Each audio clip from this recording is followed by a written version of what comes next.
Hey guys, how are you doing today? I hope you are doing amazing and fantastic and wonderful.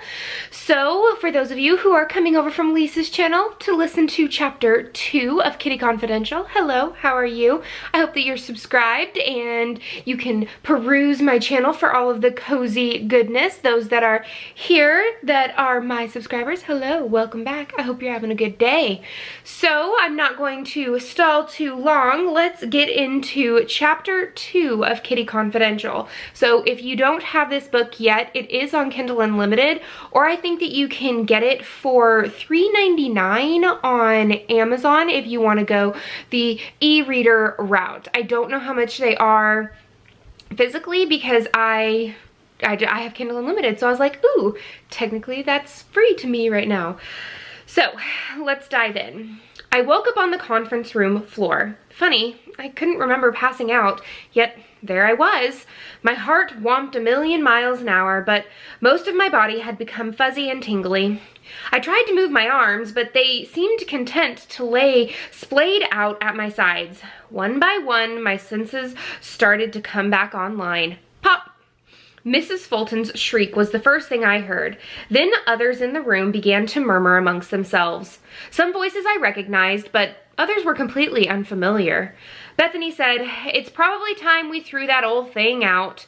Mr. Fulton ignored her as he rushed toward me. Angie! His panicked voice grew closer until he arrived at my side. "Are you okay?" Meanwhile, Mr. Thompson mumbled something about liabilities and a workman's compensation, exactly as anyone who ever knew him would expect him to do in such a situation. I was still trying to remember what had happened when an unexpected weight pressed down on my chest and made it quite difficult for me to breathe. The overpowering smell of tuna filled my nostrils, and then sudden intensity of it brought on a coughing fit. A voice I'd never heard before hovered over me. Well, how about that? This one had more than one life after all. People, psh, so fragile. "Oh, she's breathing," Diane shouted. "Of course she's breathing, honey," her husband responded with a note of relief in his previously panicked voice. "She's also coughing." And here I thought the car trip wouldn't be worth it. That same unfamiliar voice chimed in, pairing the words with an unkind chuckle. That was paws down the best entertainment I've had all week. Finally, my eyes flew open and I found a gleaming amber gaze watching me from just a few inches away. Wait, why was there a cat in the office, and why was it on me? I struggled to sit up, but my limbs were still too heavy to lift on my own. "Oh, honey," the voice drawled again. "If you expect to keep walking, then you probably should have landed on your feet." I let out a loud groan. I could feel the activity humming all around me, but the only thing I saw was the danged cat who was definitely intruding in my personal space right about then. "What happened?" I asked before coughing again. "I think the coffee maker electrocuted you when you tried to plug it in," Diane revealed. Her shaky voice made it obvious she'd been crying. I felt so bad that my clumsiness put her through that. Oh geez, this one's even stupider than the first. I'm really looking forward to living with her while the rest of the family figures out where to dump me. Such a pity. They don't know greatness when it's staring them in the face. I moaned and attempted to lift my head to get a better look around the room. "Who's that?" I demanded. "It's me, Angie," Mrs. Fulton said, squeezing one of my hands in earnest. "You asked what happened and I told you about the coffee maker. No, the guy who just called a bunch of us stupid. I wished I could sit up to see past this annoying cat, but he was the only thing that filled my vision in that moment." Of course, I had lots of questions about the coffee maker and how such a tiny old appliance had managed to zap me unconscious, but the need to identify the unknown speaker weighed on me much more heavily. A cruel snicker sounded nearby. "I called you stupid because you are stupid. Honesty is the best policy. The truth will set you free, yada yada, and all that other nonsense you humans like to say." If I hadn't known any better, I'd have sworn that strange lilting voice was coming from the cat. Man, how hard had I hit my head when I fell? The cat leaned in close, so close that his whiskers tickled my face. His unnervingly large eyes moved frantically from side to side as if stalking some kind of prey. Oh, how I hoped I wasn't that prey. I barely escaped the coffee maker. If something sentient set out to hurt me today, I wouldn't even stand a chance. Did you Did you really hear what I said? The voice asked again. And again, it really sounded like it was coming from the cat. Did he eat a tiny human or something? None of this made sense. Yes, I hear you, and I think you're rather mean, I answered with a huff, giving the best attitude I could, considering my prone position. Angie, who are you talking to? Diane asked with the words that sounded unsure and just as worried as I felt myself. I'm not sure who it is, but he keeps insulting me. I closed my eyes tight and then slowly opened them again. The cat seemed to smile, but not in a friendly way. Once again, I wondered if he considered me easy prey. Heck, I considered me easy prey too. No one's insulting you, Mr. Fulton insisted. We all just want to make sure you're okay. The cat smiled again, bigger this time. Ooh, me! I'm insulting you, you big, stupid bag of skin. He just called me a big, stupid bag of skin. Can you really not hear him? I blinked half a dozen times, then pinched myself. Nothing seemed to change. Russo, I think maybe you should take the rest of the day off and a trip to the emergency room, Mr. Thomas commanded, after clearing his throat loudly from somewhere near the door. Wow, you really can't hear me, the voice said again. By the way, hi, I'm Octavius Maxwell Ricardo Edmund Frederic Fulton, and I have some demands.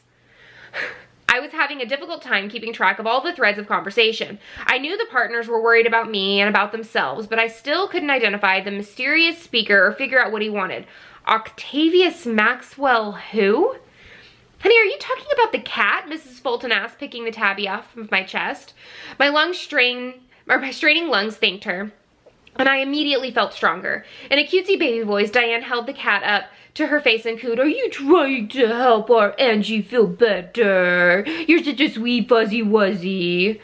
The cat turned to me and narrowed his eyes into slits. "Help me." Energized at last by my need to find out what the heck was going on, I managed to sit up and look around the room.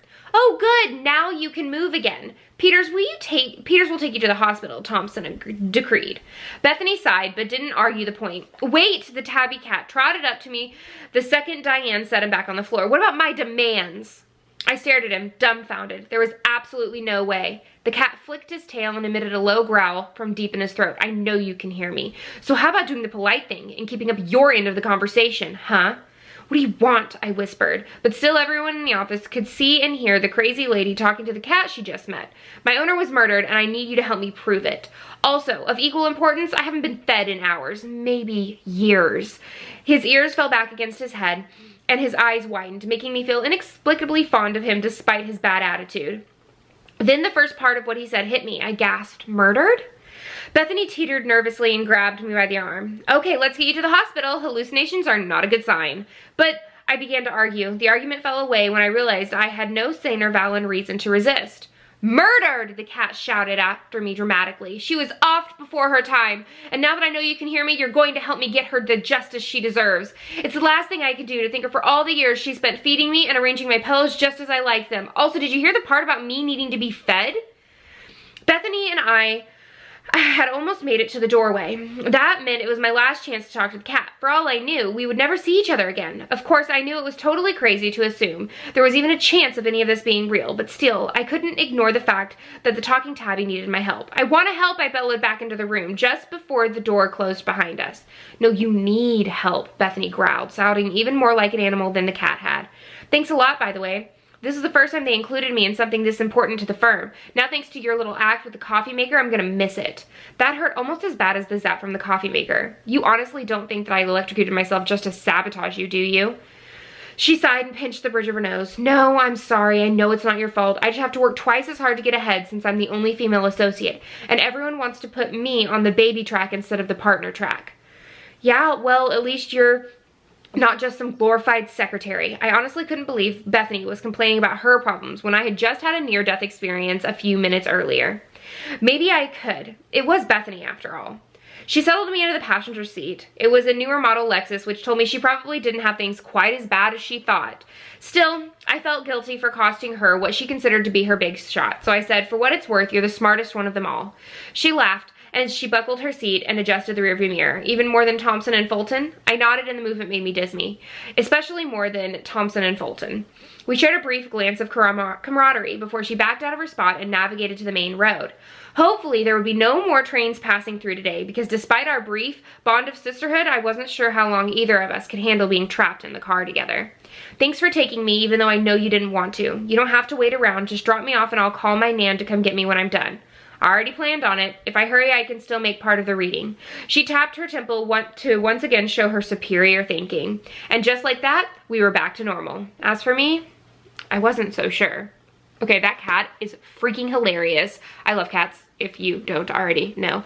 I am already in love with him and I can't wait to read the rest of the book. So I hope that you enjoyed chapters 1 and 2 of Kitty Confidential. I am already dragged into this and I am super, super stoked to finish it.